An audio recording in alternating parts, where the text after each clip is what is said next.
A fence is a freestanding structure designed to restrict and prevent movement across boundaries. Fences are generally distinguished from walls by the lightness of their construction and purposes, whether residential to agricultural fence, temporary or perimeter.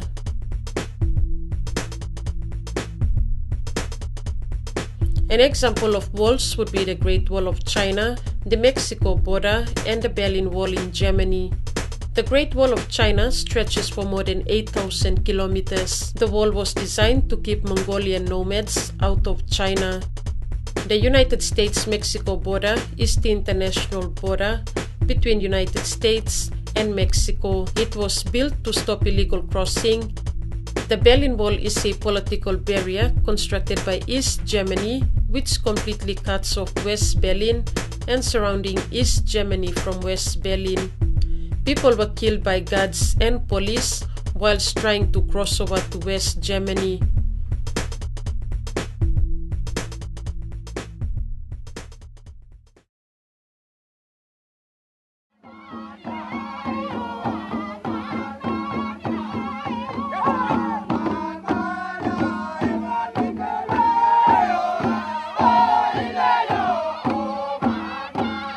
In my country, Papua New Guinea, there is no such thing as walls. The only border fencing you can find is the PNG Indonesian border. The border is located in Wanem, Sundown Province, and stretches for over 700 kilometers. But this border fence is nothing compared to the Great Wall of China, US-Mexico border, and Berlin Wall. In traditional days, my people built fences to separate or mark land boundaries and to keep animals away from their gardens. In those days, they used plants, sticks, stones, and bamboos to build fences.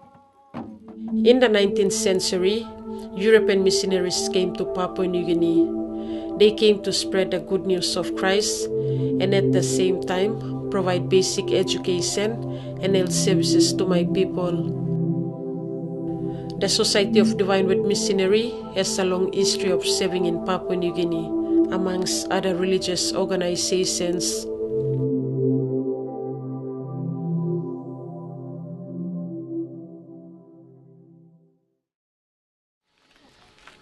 Brother Anthony Olenstein has been in PNG for over 40 years, working with people along the coast of New Guinea.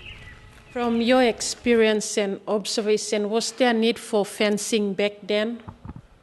I would say no, there was no need for fencing.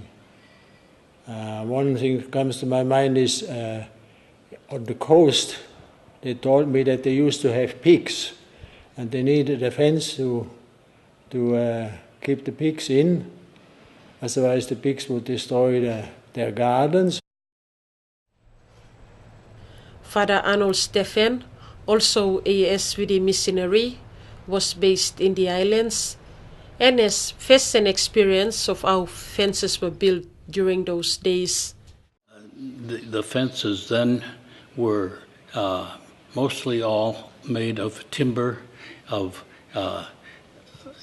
wood, what we would call looks like firewood, and they would be stakes about this high, and they would sharpen them and drive them into the ground, and then they'd have them one after the other, and then they would take a bamboo or something and bush rope and tie them together so that the fence would be strong. But these fences had a purpose, not to keep people out. From their experiences in the 1950s to 70s, I discovered that there was no need for fencing around homes and buildings because it was safe to live in PNG.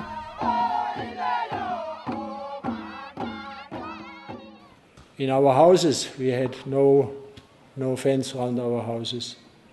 We wouldn't even lock our houses in 71.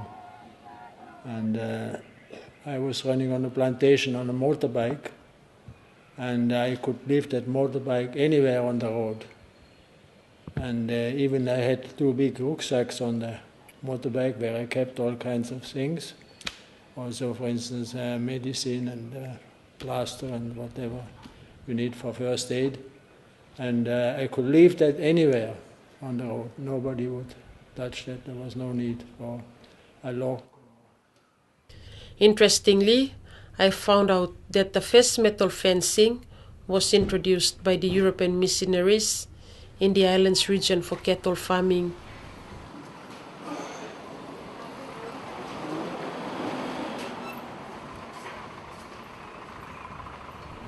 However, this is not the case anymore, because my people are now living in a contemporary society.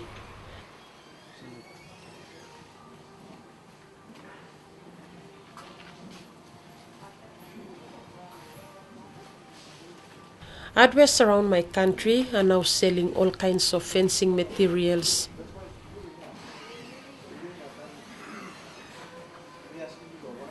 What kind of different fencing materials do you sell? Okay, we sell products which are manufactured here in Papua New Guinea, and it's product which is manufactured by South Pacific Steel and by Atlas Steel and by Balo Industries from Lai, and they are within Papua New Guinea. You mean to say these fencing materials are produced within Papua New Guinea? Correct, yes, within Papua New Guinea. Can you show us samples of these fencing materials? Sure.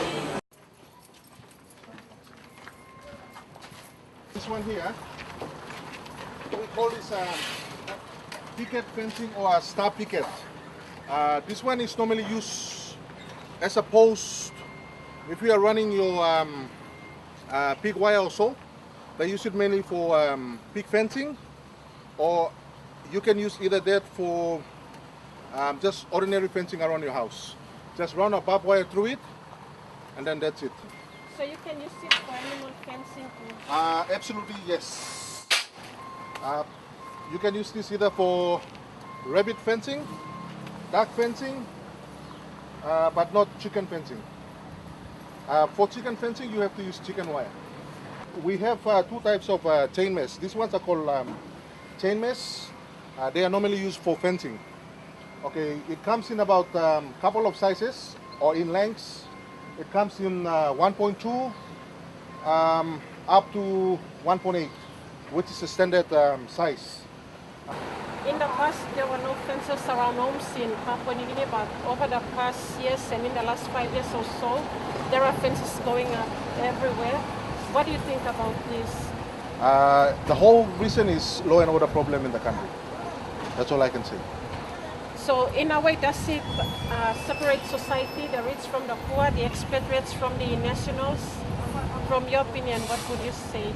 I'll rather say, it's a good question which you asked me, but I'd rather say that it's law and order problem. That is the main reason why most of the people, they're thinking about their own safety. It's not between riches and poor, or the whites or the blacks or whatsoever. It's just about their own safety and just to improve their surroundings and the environment in which they're living. Today, as my country begins to see political, economic and social developments, we have also seen increased social problems, leading to rising lawlessness.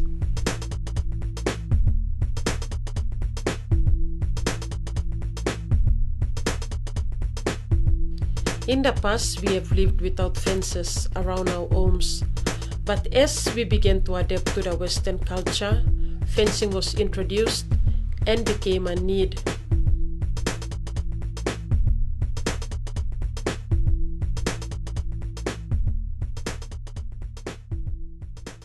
Most houses now, they have a fence. Even when somebody wants to start something, like yesterday I went to Alexishaven, we see fences, properties fenced in before they even make a garden, before they even put the building there. The first thing, they put the fence around. Well, it's obvious that people want to let the world know this is private property. In Bulgaria, they used to call Banis Bilong sister, this elderly sister who was looking, she was responsible for the girls. She was fixing the fence. And then the priest asked her, "Sister, are you fixing the fence? The boys can't get in." And she said, no, I'm fixing the fence so the girls don't go out at night.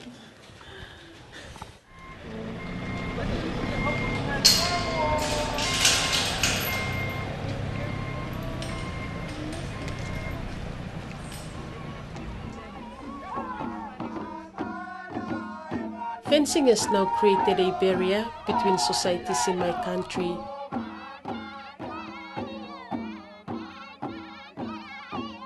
I hope people will continue to live in harmony despite the barrier created by fences.